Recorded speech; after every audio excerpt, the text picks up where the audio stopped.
Hello students, today we'll discuss chapter 9, lecture number 4, trading procedures of securities. How to trade the securities, the procedure of the trading, the procedure of security, or we can say the procedure of the trading of securities. The few years ago, share brokers used to gather in the stock exchange. Share brokers used to gather in the stock exchange of India at a fixed time. They were dealing in a transactions on the floor by outcry and with the different sign of hands. यानी पहले में सब लोग एक ही place पर साथ में मिलके, यानी कि एक प्लेस डिसाइड है और टाइमिंग मीन्स फिक्स होता है, वो टाइमिंग में सभी ब्रोकर्स एक प्लेस पर आके मिल रहे थे और डिफरेंट साइंस और वो रिकॉर्ड करके चिल्ला के मीन्स रेट और बता रहे थे और फिर उसका ऐसे मीन्स डीलिंग हो रहा था, यानी कि शेयर्स सेल्स होते थे. Now online screen based electronic trading has come into existence in place of old traditional systems. अब मीन्स एक कंप्यूटर स्क्रीन पर तुम्हें मीन्स सभी रेट आएंगे, यानी कि ऑनलाइन सब स्टार्ट हो गया है. Screen based electronic trading has come into existence in place of old tradition. पहले की जो पुरानी सिस्टम थी मीन्स मार्केट में इकट्ठा होना, फिर साइन से या रेट से चिल्ला के रेट बताना, उससे बेटर मीन्स अब मीन्स ऑनलाइन स्क्रीन में सब आने लगा है इंटरनेट के थ्रू, और जिससे जो रेट सूटेबल है वो रेट में वो परचेज कर सकता है. Online trading system is in existence in all the stock exchange of India. यानी इंडिया के जितने भी स्टॉक एक्सचेंज है सभी स्टॉक एक्सचेंज में सिक्योरिटी का ट्रेडिंग अब ऑनलाइन ही हो रहा है. National stock exchange and over the counter exchange have adopted the screen based online trading systems right from their inceptions. Bombay Stock Exchange and the National Stock Exchange have introduced fully self automated screen based trading systems. यानी Bombay stock exchange and national stock exchange में fully computerized, that means automated screen based trading systems is considered or the conducted then all over the nations. The screen based trading system of National Stock Exchange is known as NIT, National Exchange for Automated Trading, and a screen based trading system of Bombay Stock Exchange is known as Bolt BSE Online Trading. तो अब means screen पर ही rate आ रहा है और जो suitable rate है उसी rate पर हम मीन्स ट्रेडिंग कर सकते हैं. लिमिट मीन्स मेंशन कर सकते हैं सेल्स की, और वो सब परचेज की लिमिट हम डाल सकते हैं. तो बहुत सारी मीन्स ट्रेडिंग में investors can buy the sell their securities online because of internet trading systems. The order for purchase and sales of securities are placed by investors through the use of internet in such a manner that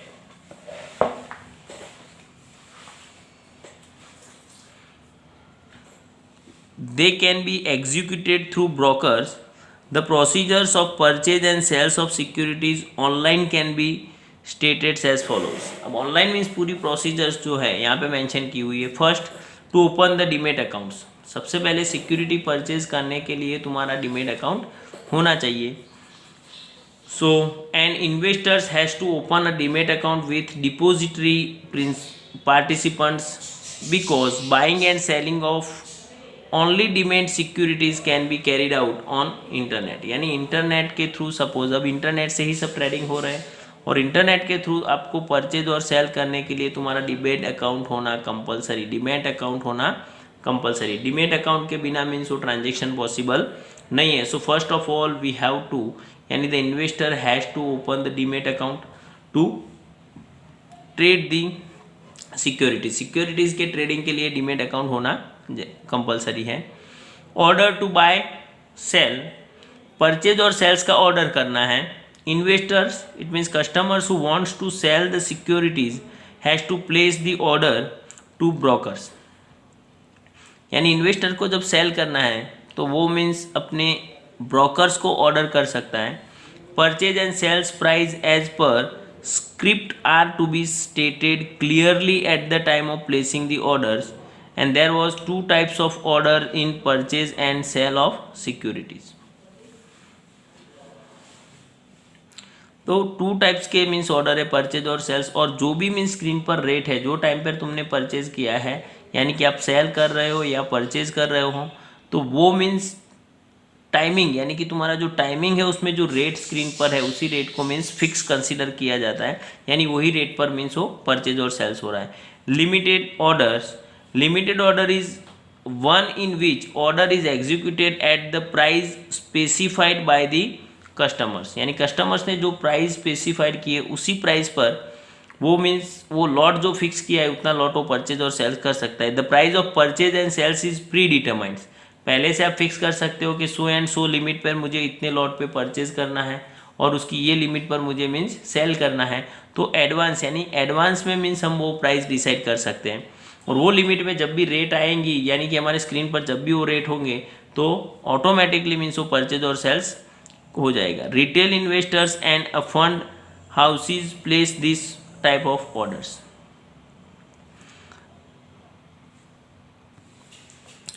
retail investors end funds houses place this type of orders, यानी कि retail investors है और जो fund houses है वही means वो एक limited orders कर रहे हैं. Market order, market order is one in which order is executed at the latest quoted price on the trading screen or at the offer price in market. तो market order is one in which the order is executed at the latest quoted price, यानी कि screen पर जो latest price है उसी price से आप order कर रहे हो, मार्केट प्राइस हुई. And the trading screen means on trading screen और at the offer price in market, like कि कोई ऑफर प्राइस है, ऑफर है तो वो प्राइस से परचेज कर रहे हो, that is consider as a market order. Now executions of order, order means कैसे, तो broker executes the order as the order is received by broker. Broker executes the order as the order is received by brokers. Broker places the order in a stock exchange, जो broker है वो stock exchange में order करेंगे. Broker can deal in a transaction from his office, यानी खुद के office में से ही वो डीलिंग कर सकते हैं, अब ऑनलाइन है. Through online trading on behalf of the customers, customers के बिहाफ में, यानी कि वो ट्रेडर्स ऑर्डर कर रहे हैं, यानी कि वो बॉम्बे स्टॉक एक्सचेंज में करेंगे कस्टमर्स ब्रोकर्स को, एंड ब्रोकर स्टॉक एक्सचेंज से ऑर्डर कर रहा है. नाउ कॉन्ट्रैक्ट नोट, जैसे ही ऑर्डर हुआ है तो मीन्स यानी सेलर और इन दोनों के बीच की कॉन्ट्रैक्ट नोट. तो contract note is that in which the broker makes a note after buying selling of securities. तो एक कॉन्ट्रैक्ट नोट्स बन रही है, broker makes a notes after buying और सेलिंग, या तो सेल हुआ है या तो बाय के बाद मीन्स एक कॉन्ट्रैक्ट नोट है, of securities as per the order of customers. जितना ऑर्डर हुआ है वो ऑर्डर के अकॉर्डिंग एक नोट्स बन रही है, यानी कि कॉन्ट्रैक्ट नोट्स बनेगी. And contract note is a confirmation of the day on which transaction is dealt, यानी कौन से डेट पर ट्रांजेक्शन हुआ है और कब डील हुआ है उसका एक मीन्स, यानी कि कॉन्ट्रैक्ट एग्रीमेंट जो बन रहा है उसका एविडेंस हो जाता है. Generally the broker sends contract note to the customers within 24 hours after transaction is deal.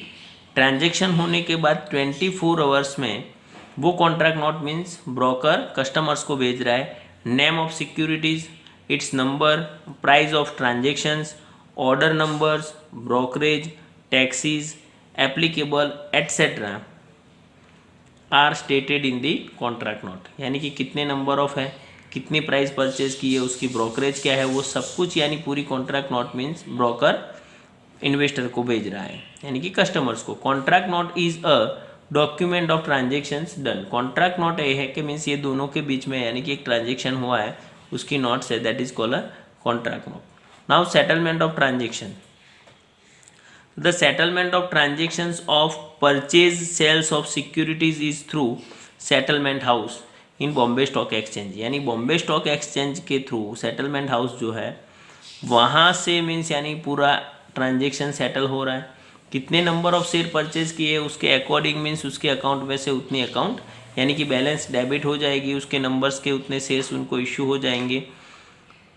While NSCCL national securities clearing corporation limited performs the settlement of transactions done in national stock exchange, यानी national stock exchange में जो भी हो रहा है transaction, उसके settlement की means जो वर्क है वो NSCCL यानी कि national securities clearing corporation limited performs the settlement of transactions done in national stock.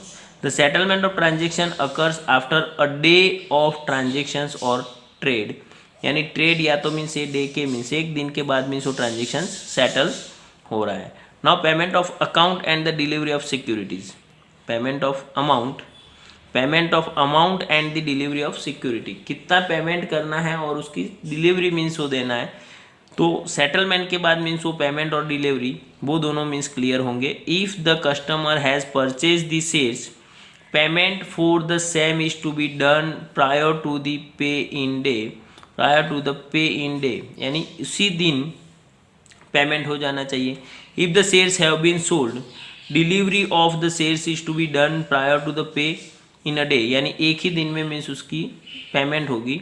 If the customers has purchase the shares, delivery is done to him on pay out day, यानी जिस दिन उसने पे किया है उसी दिन उसे डिलीवरी मिलेगी। Customers received money on pay out day, customers को मीन्स पे आउट डे के मीन्स पेमेंट मिलेगा। If shares are sold by the customers, जो सेल कर रहा है तो मीन्स उसे पेमेंट सेलिंग के बाद मीन्स इमीडिएटली मिल जाएगी। देन से customers receive the money on pay out day if the shares are sold, sell किया है तो पैसे मिल जाएंगे और परचेज किया है तो पेमेंट के बाद उसको सिक्योरिटीज ट्रांसफर होगी।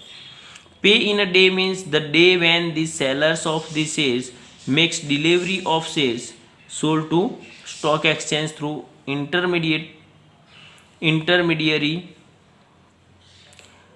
Pay in a day means कि यानी कि जो पेमेंट है पे इन अ डे का मतलब है कि day when the seller of the shares, जो सेलर है वो क्या कर रहा है, make the delivery of shares sold to stock exchange through intermediate. In pay out day means when stock exchange makes delivery to the purchasers of shares and makes the payment to sellers of shares, यानी वो क्या कर रहा है, seller को उसका payment कर रहा है, तो दैट इज कॉल्ड अ पे आउट। मीन्स जिस चीज़ में स्टॉक एक्सचेंज जैसे ही स्टॉक सेल हुआ है तो उसका पेमेंट कर रहा है, दैट्स अ पे आउट डे। एंड पे इन डे का मतलब हो रहा है कि मीन्स जो shares makes the delivery of shares sold to the stock exchange को सेल कर रहा है उसकी डिलीवरी करवा रहा है। नेक्स्ट पॉइंट है यहाँ पे information to customers of settlement of transaction.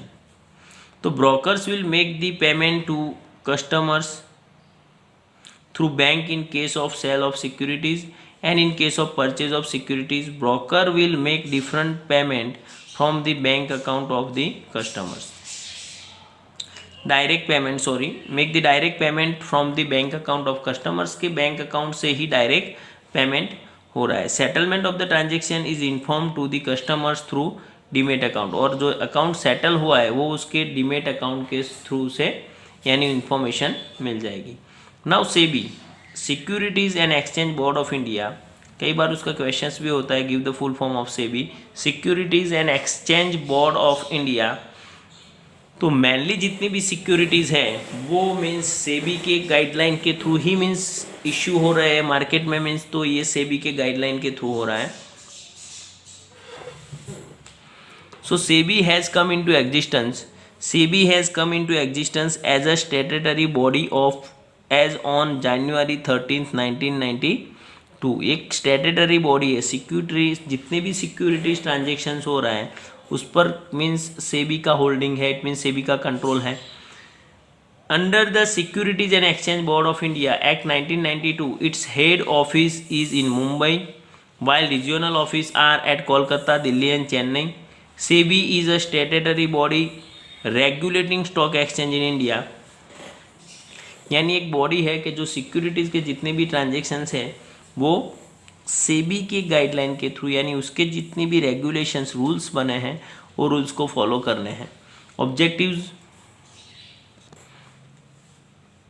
To protect the interest of investors in securities, यानी जो सिक्योरिटीज़ में इन्वेस्ट कर रहा है इन्वेस्टर्स उसका इंटरेस्ट यानी कि उसकी सिक्योरिटीज़ के पर्पज़ के लिए सेबी यानी सभी रूल्स और वो सब चेक कर रही है। To encourage the development of securities market, और सिक्योरिटीज मार्केट जो है उसका डेवलपमेंट करेंगे। Then to regulate the securities market, और सिक्योरिटी मार्केट के जो रूल्स एंड रेगुलेशंस हैं वो मीन्स हम यानी कि सेबी के जितने गाइडलाइंस आएंगे उससे फॉलो करना है। नाउ फंक्शंस क्या है, तो functions to regulate the business in a stock exchange, तो बिजनेस के जो रेगुलेट रूल्स बनेंगे, जितने भी रूल्स एंड रेगुलेशंस हैं वो सेबी के यानी सेबी के थ्रू होता है। SEBI regulate the business in a stock exchange and the operations of the stock exchange. It monitors whether the special rules and guidelines are followed और नॉट, यानी जो गाइडलाइंस मीन्स सेबी ने प्रोवाइड की है वो गाइडलाइंस फॉलो हो रही है या नहीं हो रही है, वो मीन्स वॉच कौन कर रहा है, सेबी, और not by the share brokers. Brokers means जो गाइडलाइन है उसे फॉलो कर रही है कि नहीं कर रहे, वो सेबी के यानी उससे सेबी चेक कर रही है। Sub brokers, merchant, bankers etcetera, it keeps an effective control on the entire working of stock exchange, यानी पूरे स्टॉक एक्सचेंज पर, जितने भी स्टॉक एक्सचेंज पर जो वर्क हो रहा है वो सभी स्टॉक एक्सचेंज पर कंट्रोल है सेबी का, यानी कि सेबी की वॉच है। Now protection of the interest of investor, यानी इन्वेस्टर का प्रोटेक्शन होना चाहिए, उसके इंटरेस्ट का प्रोटेक्शन, उसे लॉस नहीं हो, ऐसे कोई लाइक के फेक कंपनी बना के मीन्स फ्रॉड ना हो, तो वो सब चेक कौन कर रहा है, SEBI. The fundamental function of SEBI is to protect the interest of the investors, यानी इसका बेसिक फंडामेंटल जो वर्क है यानी फंक्शन है वो मीन्स इन्वेस्टर के इंटरेस्ट का प्रोटेक्शन करना है। So it enforces the intermediaries to obey the specified rules and regulations, यानी उसी लिए वो इंटरमीडिएटर्स को फोर्सफुली, यानी कि उसके लिए उस पर फोर्स है कि जितने भी रूल्स एंड रेगुलेशंस बने वो सभी रूल्स एंड रेगुलेशंस को फॉलो करना है। सो इसमें कोई फ्रॉड और चीटिंग नहीं होगी। Now registrations and regulations of intermediaries, जितने भी इंटरमीडिएटरीज हैं उनका रजिस्ट्रेशंस होना। It registers the intermediaries working in stock exchange like merchant banker, share brokers, sub brokers, registrars of securities and monitors their functions. It makes planning for the training of intermediaries, यानी वो सभी जितने भी brokers हैं यानी कि like merchant है, bankers है, ब्रोकर्स है, तो वो सभी का registration of securities and the monitors their functions, उनकी सिक्योरिटी का रजिस्ट्रेशंस और उस पर मॉनिटरेशन यानी कि उसका मॉनिटरिंग हो रहा है, यानी कि 24 आवर्स समझ लो कि उस पर वो सिक्योरिटी के जितने रूल्स और फॉलो हो रही नहीं रही कंपनी, वो सबका कंपनी को परमिशन A to Z बहुत सारे मीन्स सेबी की अंडर में मीन्स एक्टिविटीज़ परफॉर्म्स हो रही है। It makes planning for the training of intermediaries, और इंटरमीडिएटरीज को मीन्स हो प्लानिंग भी उनको मीन्स वो दे रहे हैं, उसकी ट्रेनिंग है for the training of intermediaries.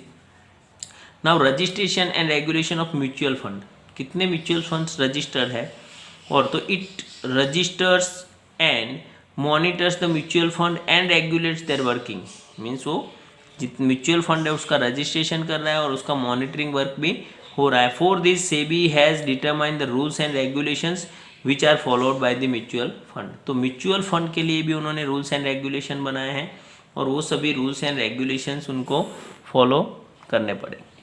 Now 5 number,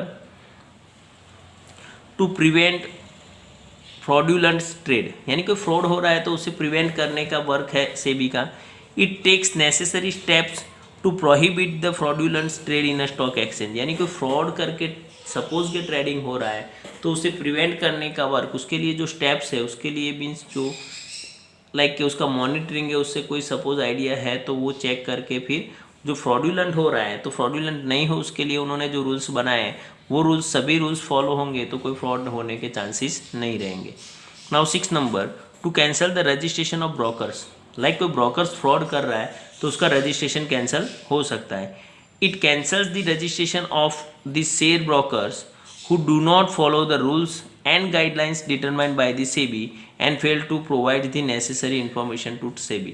अब समझ लो कि ब्रोकर्स ने कोई ट्रेडिंग किया है और जितने भी गाइडलाइन में रूल्स है वो सभी रूल्स फॉलो नहीं हुए, जो इन्फॉर्मेशन है वो इन्फॉर्मेशन ब्रोकर प्रोवाइड नहीं कर रहा है, तो ब्रोकर का यानी कि लाइसेंस जो है उसका रजिस्ट्रेशन कैंसिल हो सकता है और ब्रोकर फिर वो वर्क नहीं कर सकता है, क्योंकि पर्टिकुलर ब्रोकर्स के भी मीन्स एक आईडी कार्ड जैसा होता है, आईडी नंबर होते हैं, और उसी नंबर से वो ब्रोकर अपने ट्रेडिंग कर रहा है, और ब्रोकर का सपोज आईडी कैंसिल हुआ तो फिर वो यानी कि स्टॉक एक्सचेंज में ट्रेडिंग नहीं कर सकता है। To regulate the merger and take over the companies, to regulate the merger and take over the companies, company को जब भी मर्ज करेंगे या तो किसी कंपनी को हम टेक ओवर कर रहे हैं तो उसके भी रूल्स एंड रेगुलेशन है, क्योंकि उसमें जितनी भी सिक्योरिटीज़ परचेज की उसके जो शेयर होल्डर्स है उनके लिए भी रूल्स एंड रेगुलेशंस है। It regulates the merger and take over of the companies for preserving the interest of investor, जिन्होंने इन्वेस्ट किया हुआ है, जो यानी कि सो एंड सो कंपनी हो रही है, तो उसके शेयर होल्डरों का यानी उसके इन्वेस्टरों को मीन्स उसके इन्वेस्ट के पर्पस पे उसके इंटरेस्ट को भी मीन्स कंसीडर किया जा रहा है। SEBI has issued the guideline so that merger and take over do not take place at the risk of small investor, यानी स्मॉल इन्वेस्टर के रिस्क पर मर्जर या तो फिर टेक ओवर किसी कंपनी को टेक ओवर नहीं कर सकते, इन्वेस्टर की सिक्योरिटी मीन्स उसमें होनी चाहिए। Now 8 number, guideline with reference to public issues, guidelines with reference to public issue, जब भी कोई पब्लिक इशू कर रही है कंपनी यानी कि मार्केट ओपन मार्केट में जब शेयर इशू करेगी तो उसके लिए भी मीन्स सेबी की गाइडलाइंस है। It has issued different guidelines for both first time capital issues by the new company and capital issue bye existing company coming in the market for capital. यहाँ पे जो कंपनी है न्यू कंपनी और first time issue कर रही है तो उसकी कुछ गाइडलाइन उसके रूल्स डिफरेंट है, और कैपिटल के लिए मीन्स कोई न्यू कंपनी मार्केट में वापस कोई शेयर इशू कर रही है तो उसके लिए भी मीन्स कोई डिफरेंट गाइडलाइन है। Self regulations, SEBI is active for the self regulations followed by intermediaries of stock exchange. It encourages the intermediaries to promote their professional unions. उनके प्रोफेशनल यूनियन यानी कि मीडिएटरीज के लिए जो है, इंटरमीडिएटर्स जो है उनके लिए भी सेबी वर्क कर रही है, उनके यूनियन को यानी कि प्रमोट करना है, बट वर्क उनके जो रूल्स एंड रेगुलेशंस है वो रूल्स एंड रेगुलेशन से होने चाहिए, क्योंकि कोई फ्रॉड ना हो, कोई चीटिंग ना हो, तो यानी मार्केट भी डेवलप हो रहा है तो यूनियन को भी मीन्स डेवलपमेंट के लिए सेबी वर्क कर रही है, एंड इन्वेस्टर को भी मीन्स यानी कि बेनिफिट हो तो उसके लिए भी सेबी वर्क कर रही है, यानी कि SEBI means see the interest of all parties, यानी सभी पार्टी का इंटरेस्ट सेबी देख रही है। Now self regulation 10 number, maintaining the stock exchange as an efficient market, it maintains the stability and efficiency of stock exchange through regulations, restrictions and guideline, यानी जो restrictions है कोई पर्टिकुलर्स यानी रूल्स एंड रेगुलेशंस में restrictions है तो restrictions को तुम्हें फॉलो करना है, जो गाइडलाइन है वो गाइडलाइन को तुम्हें फॉलो करना है, जो रूल्स बने हैं उसके रेगुलेशंस तो रूल्स को तुम्हें फॉलो करना है, तो ये सब चीज़ मीन्स इंपॉर्टेंट है। तो it maintains the stabilities and efficiency of stock exchange through regulations, restrictions and guideline. Now next, inspection of books, books जो भी बन रही है यानी कि जो बुक्स है वो बुक्स का भी इंस्पेक्शन से भी कर सकती है। तो it is necessary, if necessary it inspects the books of securities issued company, depository participant and beneficiary owners. तो यहाँ पे कंपनी जिस कंपनी ने शेयर इशू किया उसकी भी बुक्स चेक कर सकती है। देन मीन्स जिसके डिपोजिटरी पार्टिसिपेंट है उनके भी बुक्स चेक हो सकते हैं, और जो बेनिफिशियरी ओनर है उनके भी बुक्स से भी चेक कर सकती है। Now monitoring and inspections of stock exchange, stock exchange के भी जो मीन्स यानी जो रूल्स को फॉलो करना है उस पर भी यानी सेबी की वॉच है। तो SEBI can monitors and inspect whether the regulations laid down for a stock exchange are followed और not. SEBI can monitor and inspects whether the regulations laid down for a stock exchange के लिए भी जो रूल्स है यानी कि जो रेगुलेशंस बने हैं वो रेगुलेशंस फॉलो हो रहे हैं नहीं हो रहे वो भी सेबी देख रही है, आर फॉलोड और not, whether the stock exchange organisations systems and its working is followed as per the SEBI Act or not, and if the necessary it conducts inquiry, inspections and audit of the accounts of an intermediary।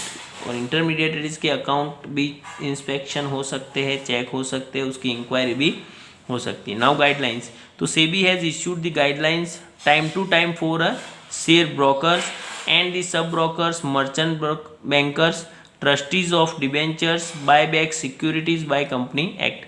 तो company यहाँ पे SEBI means time to time guideline भी issue कर रही है कि जो कोई नए चेंजेस यानी कि कोई चेंजेस आए रूल्स में, तो वो न्यू रूल्स के साथ मीन्स सेबी गाइडलाइन इशू कर रही है, जिसमें ब्रोकर है, सब ब्रोकर्स हैं, देन मर्चेंट बैंकर्स है, ट्रस्टी ऑफ डिबेंचर्स, सबके लिए वो गाइडलाइन इशू कर रही है। To obtain the annual and periodical reports, तो एनुअली और पीरियोडिकल्स लाइक मंथली हो सकता है, तो पीरियोडिकल्स या तो at the end of year means भी कंपनी रिपोर्ट निकाल रही है, सो एंड सो कंपनी के बहुत, और शेयर मार्केट के मीन्स ग्रोथ और वो सब, तो वो मीन्स है।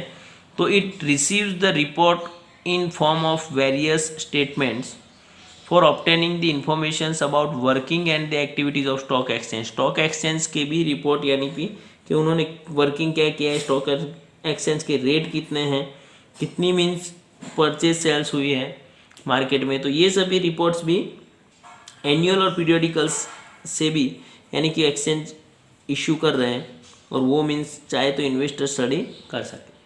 And the last one, research work, तो SEBI undertakes the research work so that all the above function can be done effectively. तो रिसर्च वर्क भी हो रहा है कि और भी ज़्यादा मीन्स इंटरेस्ट सभी का मेंटेन हो, डेवलपमेंट हो, वो सभी के लिए भी सेबी और ज़्यादा मीन्स कि फ्रॉड नहीं होना चाहिए, तो उसके लिए और ज़्यादा क्या क्या स्टेप्स करें, डेवलपमेंट के लिए क्या क्या करें, मीन्स सिक्योरिटी पर्पस के लिए क्या क्या करें, तो वो सभी रिसर्च एंड अभी जितने भी न्यू रूल्स बन रहे हैं लाइक के डीमेट अकाउंट ओपन हुआ है वो, तो ये सब क्या है, that is the result of research. Research के थ्रू यानी कि जितना भी इफेक्टिव हो सके और जितना भी पॉसिबल हो उतना सिक्योरिटीज डेवलपमेंट हो, और साथ में मीन्स ट्रांजेक्शन्स करना भी बहुत ईजी रहे। अब हमें पता है कि जैसे ऑन स्क्रीन आ रहा है, तो ऑन स्क्रीन हम घर पे बैठ के भी ट्रेडिंग कर रहे हैं। पहले कंपलसरी मीन्स यानी ब्रोकर मार्केट में वो फिक्स टाइम पर जाएंगे, उतने नंबर ऑफ शेयर्स वो परचेज करते थे, जो भी मीन्स यानी कि लिमिट है उसके अकॉर्डिंग, तो ये सब कुछ मीन्स टाइम कंज्यूमिंग था। अब मीन्स ब्रोकर्स अपनी ऑफिस से कर रहे हैं, दैन जो इन्वेस्टर्स है वो अपने घर बैठ के ब्रोकर्स के थ्रू जो रेट है वो उनको प्रिंट यानी कि ऑन स्क्रीन उनको वो रिजल्ट मिल रहा है। तो ये सभी रिसर्च के थ्रू यानी जितना मीन्स रिसर्च ज़्यादा होता रहेगा वैसे वैसे और ज़्यादा सिक्योरिटीज़ और ज़्यादा इजी ट्रांजेक्शन्स वो सब पॉसिबल है। तो ये means that's a procedures of the और the procedures to trade of securities को परचेज और सेल्स की जो पूरी प्रोसीजर्स है वो यहाँ पे, और जो फंक्शंस है सेबी के सबके इंटरेस्ट को मेंटेन करने के लिए, तो ये सब यहाँ पे पूरा डिटेल में एक्सप्लेन किया हुआ है। सो हमने डिस्कस किया है। नेक्स्ट हम न्यू चैप्टर स्टार्ट हो रहा है, ये यहीं पे चैप्टर कंप्लीट हो रहा है। सो नेक्स्ट जो है वो हमारे नेक्स्ट वीडियो में देखेंगे। आज यहीं पे कंप्लीट करते हैं। Thank you very much.